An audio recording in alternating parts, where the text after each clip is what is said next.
I hope this is straight. Leveled, I mean. Is it leveled? Hi. So if you're somebody like me and you wanted to get out of your home state, your home city, ASAP, watch this video. I'm gonna share my tips on how to move out of state by yourself. I have done it once. But I have moved quite a lot in the last maybe 5 years of my life. But these are just some tips that I want to share with you, because if you have not seen one of my first videos on my channel, I talked about my story and how I moved to Miami, Florida by myself. It was a wild ride. I don't necessarily recommend doing exactly what I did. And that's just because I was so in a rush to leave that I literally did the bare minimum, and I don't necessarily recommend that for people who want to move in a smarter way. I was just like, I gotta go by any means necessary. Go watch that video and you'll see what I'm talking about. So a lot of people have been reaching out to me ever since I made that video, asking for tips and how I did that, and if I could offer just advice in general on how to leave your home state. I'm talking about state specifically just because that's what I'm familiar with and what I did. So I wanted to make a more concise video. I am originally from New York. I do not like the cold. I do not like the winter. I left Miami by myself with my dog and I road tripped over there, and it was a wild ride. If you're somebody like me, like, I am very much a risk taker. If I have my mind set on something, I'm doing it. I watch so many videos about people that left by themselves as well. You are also probably watching a bunch of YouTube videos about how other people did it, and I hope this video is gonna help you in some ways. I'm going in the list of what I think is most important. I might be missing some things. I might make another video about things that I've learned about moving and things that I probably would do differently, but I'll save that for a different one. This is just steps in which I took. Okay, so let's just get into it. The first most important thing, in my opinion, is that you save money. You cannot go anywhere without money. Don't let anybody tell you that you can move with how I moved to San Francisco with $0 in my pocket. No. I get it. Some people end up in situations, but realistically, you need to be able to save money. And if you're like me and you didn't have a lot of money to start off with, again, in my other video, I talked about exactly how much I saved. Save as much as you can. I took some notes down on my iPad. I recommend that you save money for traveling. You have to think about how you're gonna get to whatever state you're trying to go to. You cannot get there with $0 in your pocket. I'm sorry. How are you catching an Uber to go to the airport? Okay, you have somebody to drive you there, but how are you paying for your flight? Okay, maybe you're road tripping. Did you think about gas? Did you think about tolls? Did you think about food? During your road trip, are you gonna stop and sleep at a hotel or stop at an Airbnb? How are you going to fund your travel to wherever you're trying to go to? The next thing is deposits and fees. You have to save for the deposit of wherever you're going. Every state is different. When I went to Miami, I had to do first month, last month, and security deposit. And there were also pet fees and association fees, application fees. You have to make sure you know that information so that you could save up before you leave. That way, when it's time for you to start looking for places, you have everything in your bank account ready to go. Make sure you get all of that information, know exactly, or a ballpark of what you're trying to save. For me personally, when I was moving, I didn't necessarily know exactly how much I needed to save. I just ballparked it. I did the bare minimum and saved whatever I could. I just ended up getting an apartment that was in whatever budget I ended up saving for. So I had no clue where I was gonna stay, what apartment I wanted when I started saving, and chances are you probably don't either. I would recommend just looking at the average costs of rent and deposit and application fees in whatever state you're trying to look for, and estimate how much you can and want to save for that. And you can always alter it when you find your real estate agent and you guys talk about apartments, and you could save some more. But I recommend you do that first, because you literally cannot go anywhere without saving money for the deposit. Then I would also recommend saving money for light furniture. What I mean by that is, when you finally get your apartment, you're gonna need somewhere to sleep. Your apartment is most likely, I mean, I know that there are apartments and houses that are furnished, and if that's something that you're into, by all means, then you don't have to worry about what I'm about to say. But me personally, I don't like other people's used furniture unless it's like a dining room table, unless it's like a chair, like very lightly close to brand new. I'm a germaphobe. I really cannot do other people's furniture, like buying it and keeping it in my house for my own. So for me, when I moved, I wanted to get all new furniture. And obviously when you move, the chances that you're going to be able to buy all new furniture, every single thing that you need as soon as you get there, are very low. So I would recommend you saving a little bit of money to get light furniture. So you're gonna need somewhere to sleep. That's number one. So I would recommend getting an air mattress, getting some blankets, getting some pillows, probably some toiletries, and like things in the kitchen. So like pots, pans, cooking utensils. That way you have literally the basics until you're able to save more to get better quality things. When I first moved to Miami, I literally bought like the cheapest stuff. Like I got an air mattress, I got a bunch of blankets, I went to, I think, was it Walmart? I think I went right over to Walmart, because you know Walmart is popular and you can find them anywhere in Florida. In New York, you cannot. Like the nearest, I don't even know where the nearest Walmart is, but Walmart was my go-to place when I first moved to Florida, and still kind of is. I love me Walmart, but I got everything that I needed. It was the bare minimum, and my mentality was just that, okay, these are gonna have to do until I am able to save to get more quality things. I recommend just starting off at least with a bed. I would just recommend an air mattress. It's just easier. It's easier. And you like, especially one of those, I ended up getting like the ones that you plug into the wall and you just inflate it and deflate it, how like super easy, super quick. I'd recommend doing that. And then of course, I would recommend, this is something that I did not do, I would recommend just spending money and having money for emergencies. And if you can, have a few months of rent or save up a little safety net. That way you're able to buy food and get your necessities until you get your job and start your first day at work, or however you're making your income until that starts kicking in. Make sure you have money saved to account for emergencies. You're moving to a new state by yourself. You probably don't know anyone. You most likely haven't made friends yet. Last thing you want to do is be struggling in a completely new state by yourself where you barely have any help around you. You don't want to end up in a situation, God forbid, an emergency happens, or you need food, or you need something. You don't want to just be stuck out there by yourself with no other option. So yeah, I recommend saving as much as you can before you move. I personally will not be able to tell you how much you should save. The market has completely changed since I moved, which is about 3 years ago. So I just recommend you looking at the market now and estimating how much you think you should save, how much you can save, and go off of that.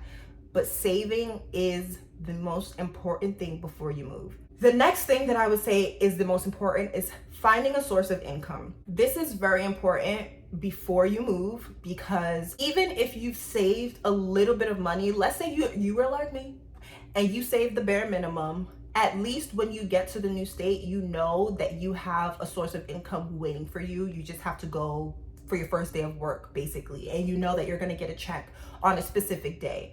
Also, when you already have a source of income lined up, it's easier for landlords and associations to approve you and your application. If you do not have a source of income, there's no way for them to really verify that you'll be able to pay rent every single month.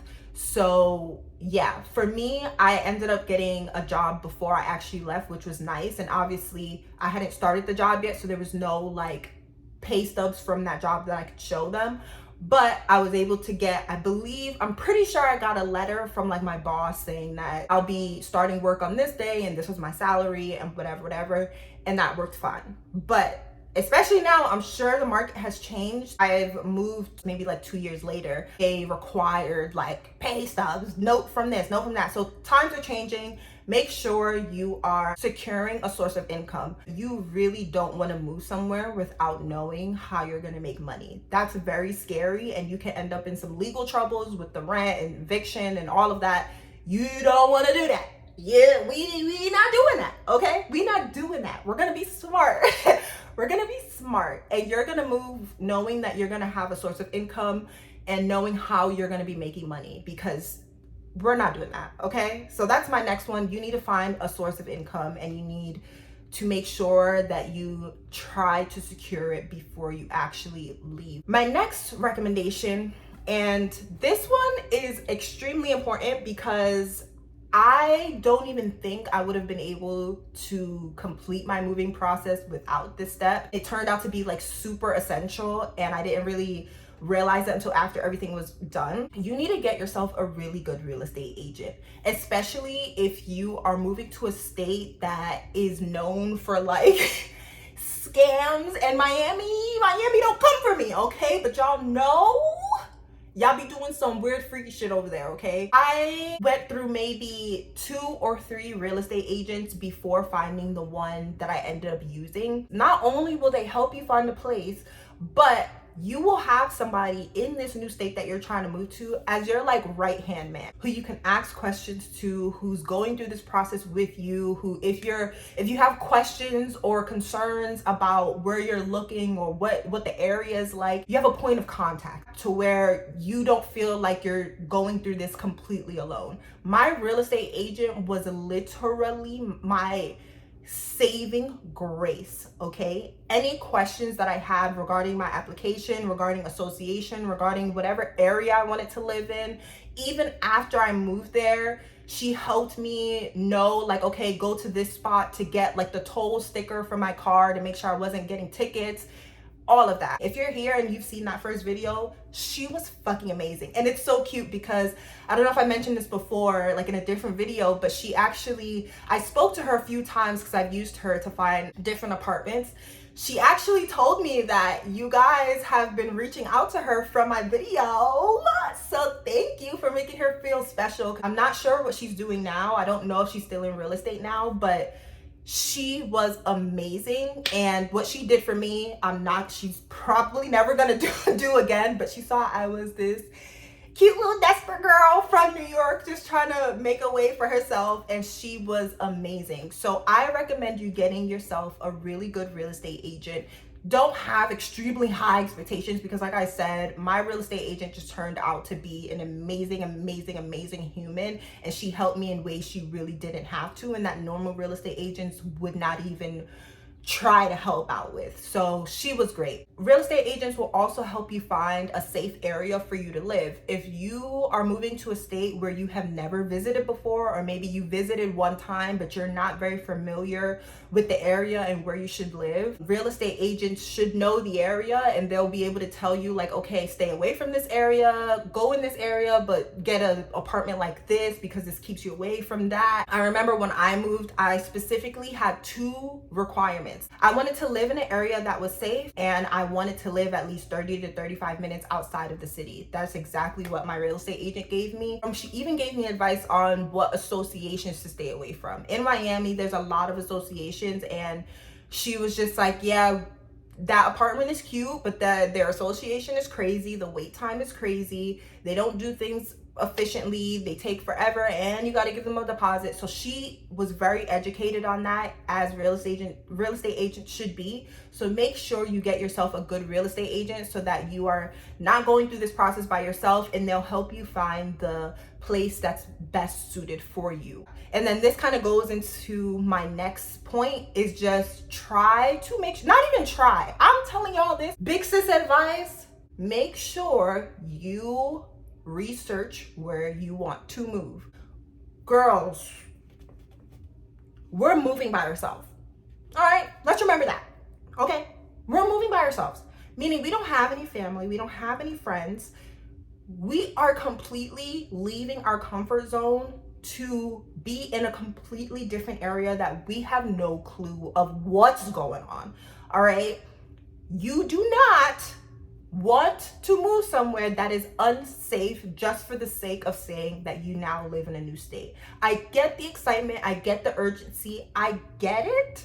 I know you want to leave, because girl, I wanted to leave too, but I can assure you right now, despite all of that, I was not moving unless I knew for a fact and it's not saying for a fact, because obviously you don't know what goes on in an area, especially until you move there. Things happen everywhere. So it's not to say that choose something where nothing happens and it's dandelions and fun.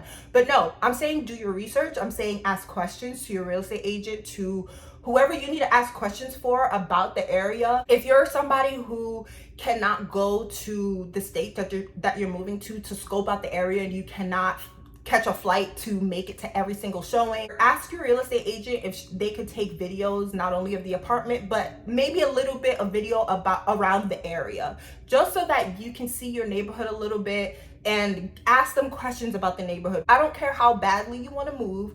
Do not move somewhere that is known to be unsafe, that is known to have people breaking in the cars all day. That was one of the main things that I was hearing about Miami, is that people's cars was getting broken into all the time, tires was getting stolen, whatever. So I was like, girl, can you please put me in a gated community? Not that that doesn't happen there, but it's a little less likely for it to happen in a gated community. I don't care how badly I wanted to move. I made sure to ask my real estate agent a bunch of questions. I made sure to research the neighborhood that it was at. I Google mapped street viewed everything, and I made my best judgment off of that. Like I said, that doesn't mean that, God forbid, like, we obviously don't want to be speaking that into existence, but anything can happen anywhere. But you want to do your due diligence and doing your research before you even think about catching a flight, doing a road trip. Before you even think about any of this, make sure you are doing your due diligence in researching the area that you want to live. We want to be safe, girl. We want to be safe. Yes, we want to move, but we want to be safe. That is the most important thing. So be safe, please. For me, for you, for your family. Okay, thanks. And then the last thing that I have is travel. You need to think about how you're going to get to wherever you're going to get to. I spoke about saving for that. So at this point in the game, you should know how you're going to do it. You need to account for a lot of things. So for example, if you're going to fly, if you're going to go on a plane, how are you getting all of your stuff onto the plane and at your new place? How are you getting your car there if you're going to fly, if you have a car? How are you getting your pet there if you have a pet? And then if you're driving, do you have transportation that fits all of your stuff, that fits your pet? Do you have just a general idea on how you want to go about traveling? Are you going to make pit stops? Are you going to sleep in the car? You need to figure that out before you leave. You don't want to be out there not knowing, and I didn't account for my dog. Like, you on a plane, but how you getting your dog there, you know? Or if you do decide to road trip, if you're going from here to California, are you going to do that by yourself? Are you going to ask a friend or family member to go with you and then they take a plane back? Like, how are you going to do that? You need to figure that out. You don't want to have all these things lined up and then you don't know how you're actually gonna get to where you are. That's pretty much it. I know you're in a rush, because trust me, I was in a rush too, but please do not do something that is unsafe. You're going somewhere by yourself. I'm worried. I'm worried about your safety. You should be worried about your safety. Your family, your friends, they're all worried about your safety. So please do not do something that is just outlandish. Please be smart, please be safe. And yeah, I think that's mainly all I wanted to say. I just wanted to give you guys some more concise and precise tips on how to move out of state by yourself. These are the basics. Obviously, there are many things probably in between that you should focus on and think about. Those are just the basics that I wanted to share. I hope this video helped you. And if you're moving out of state, good luck. And I'm proud of you. I tell that to everybody who messages me, because I'm just like seeing people chase their dreams and doing things that they've always wanted to do, and knowing that my video helped them a little bit and pushed them to do it makes my heart so warm. So again, thank you to everybody who has ever reached out and still reach out. I hope this video helps you. I even had people literally move out of state following, even though I said don't follow me, even though I said don't be like me. I am just still so very happy and so proud of the people that took the leap and moved out of state. Now you got your own little apartment, now you're chilling. Yes, I love it. I love to see it. So yeah, that's the end of the video. I hope this helped you in some way. Again, if you're somebody who's moving out of state by yourself, be safe, do your due diligence, do your research, and yeah. I love you guys so much. Thank you for watching, and I'll see you in the next video. Bye.